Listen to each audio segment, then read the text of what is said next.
Hi guys, Logan from the Armor Range Model Works here. Today we're going to be doing something a bit different. Nothing armor related, nothing military model related really at all. Those of you that knew me before I did this page know that I also built 124 to 125th scale Demolition Derby models. That's what the subject of this video is going to be. The most commonly requested thing that people want to know how to do is called creasing. Those of you that aren't familiar with Demolition Derby cars, it's a way to shape the body to make the sheet metal either stronger or fold in a way that you want it to. That may sound like a very strange concept to those of you not familiar with the sport, but it can help a lot, especially on the newer vehicles like the Ford Crown Vics. So I'm just going to go over how I do this here. This is a project car that I'm working on here. It's going to be one of the last Demolition Derby models that I do.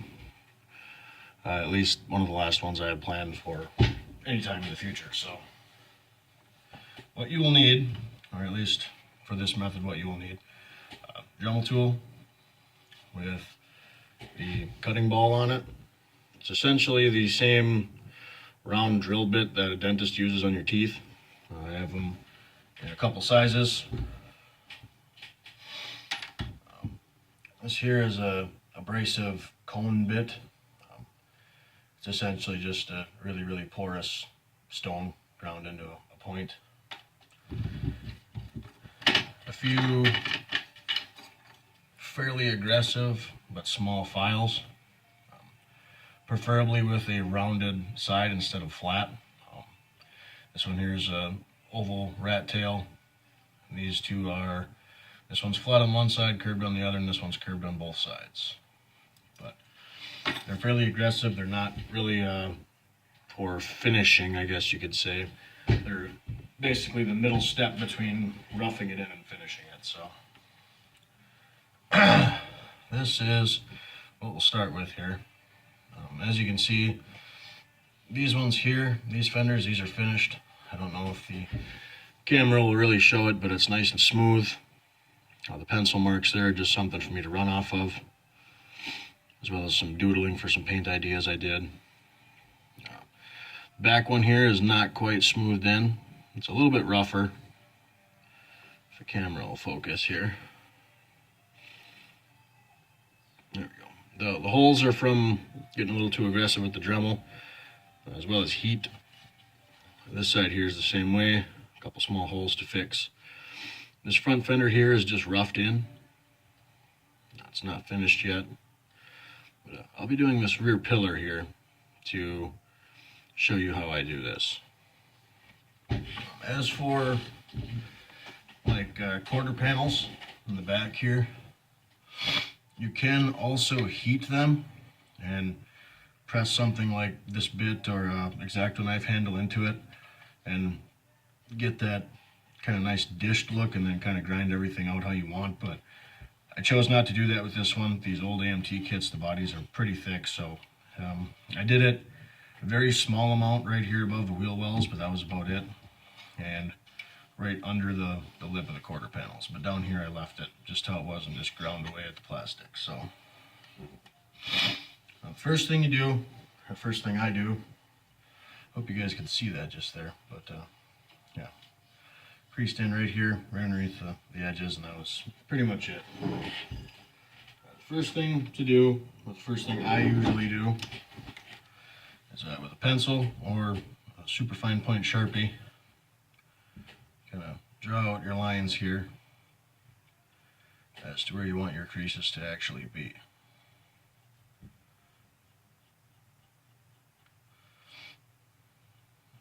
Back the pillar here.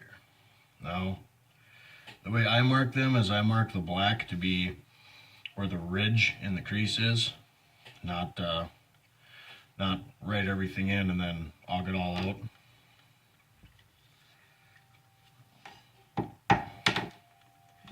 So, the key to remember is you have to leave the black line alone. That's why I do it this way. You draw the black line on there where you want the crease to be, and then you stay away from that black line with the bit. Right run this around 5 or 6 for this. It's about half speed. Just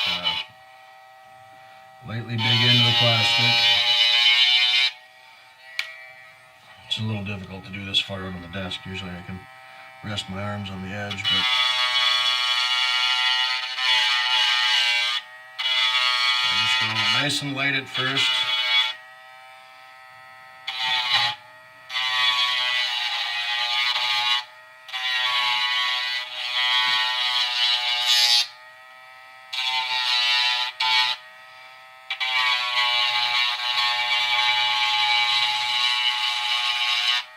Get an outline of what I want to carve out of there. As you can see, the white lines there next to the black Sharpie marks. I hope this is focusing. Okay, it is. And then you just start working your way across.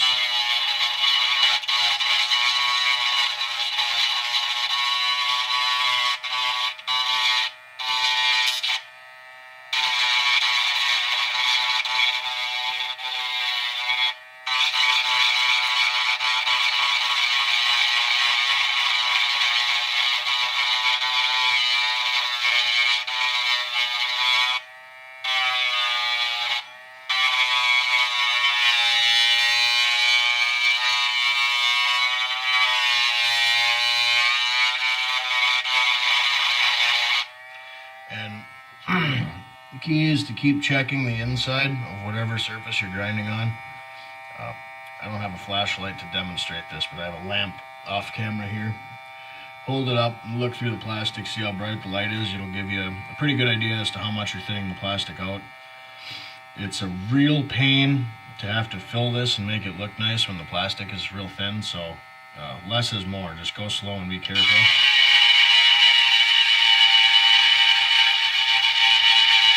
It's if you grind a hole, it's a real pain to fill it in. So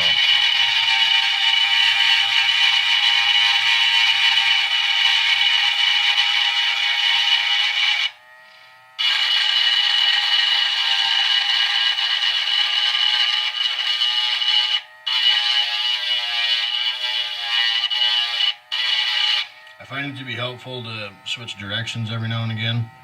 Go with the pillar for a little while, and then if you start developing ridges in there, go the other way, keep it smooth.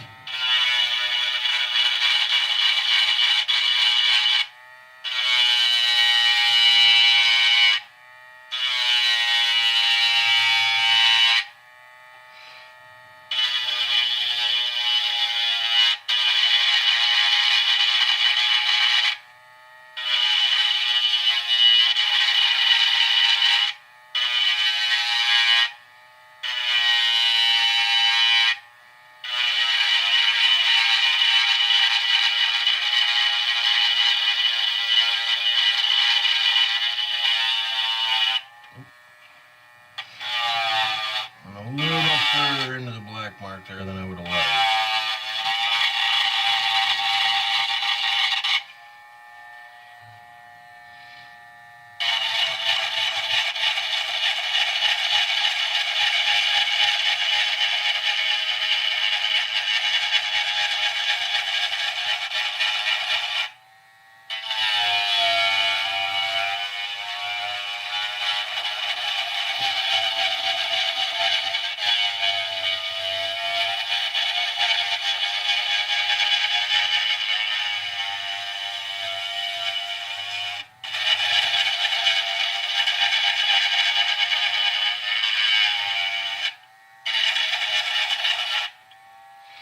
And another question I get asked a lot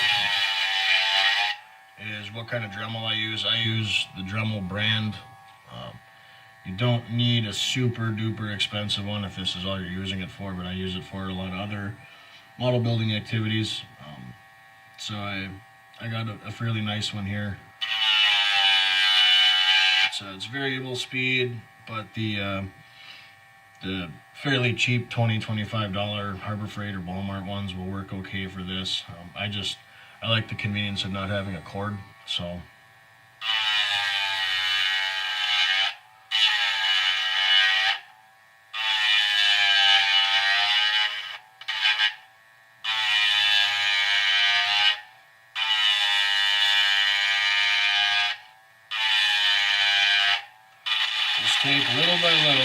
said, just go slow.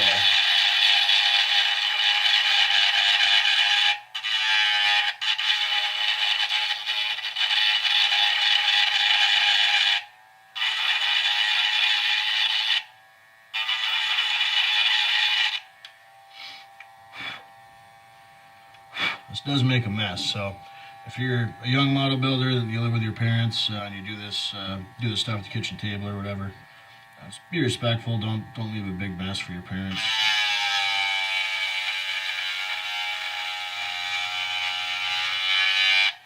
I've done tutorial videos in the past and gotten messages from angry parents. Oh, my kid destroyed his whatever because he did what you told him to, and I don't need that kind of negativity.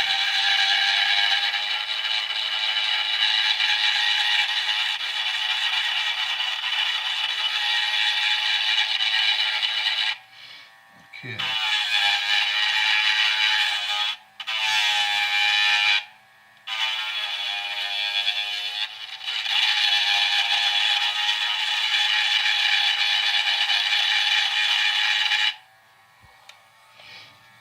Alright, so this will give you a rough idea of what I did there. As you can see, it's nice and deep. It's pretty smooth. There's a ridge on the back too, but it's not quite as pronounced as I'd like, so that one's going to need a little bit of work yet. We do the same for the other areas. But I will just skip ahead right here. I have limited recording time because of my phone, so this thing got a bit of an attitude. There we go. This is where that abrasive cone comes in. As I said, it's not real super smooth. The creases I go for, I like to make them look like the guys that use air hammers, where it's just smooth as glass and you don't really see much shape to the texture, or texture to the sheet metal rather, until you're right up on top of it. So you take this, run it on relatively low speed, and just very lightly go over this.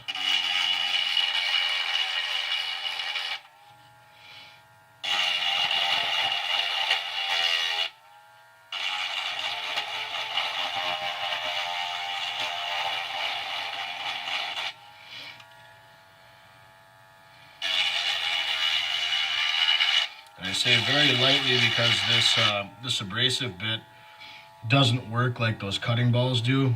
There's actually enough friction to where if you push real hard, it will actually heat the plastic up enough to where it melts it, and then you're going to be in deep trouble because it's going to bind up in the bit. It's going to rip plastic out, and I mean it'll take chunks the size of your pinky nail out if you're not careful with it and you push too hard. So.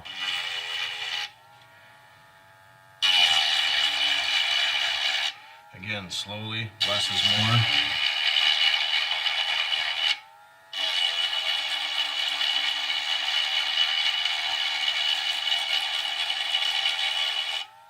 Remember, it's a lot easier to take more material out than it is to add more and restart, so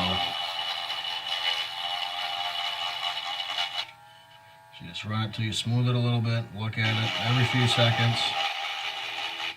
And this also allows the plastic enough time to cool. I always touch it every 30 seconds to a minute or so. Make sure it's not too warm.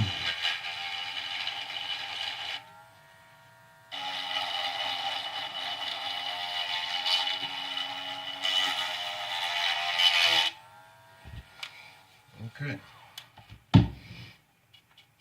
That's a pretty good start so far. I'll probably go back over it again.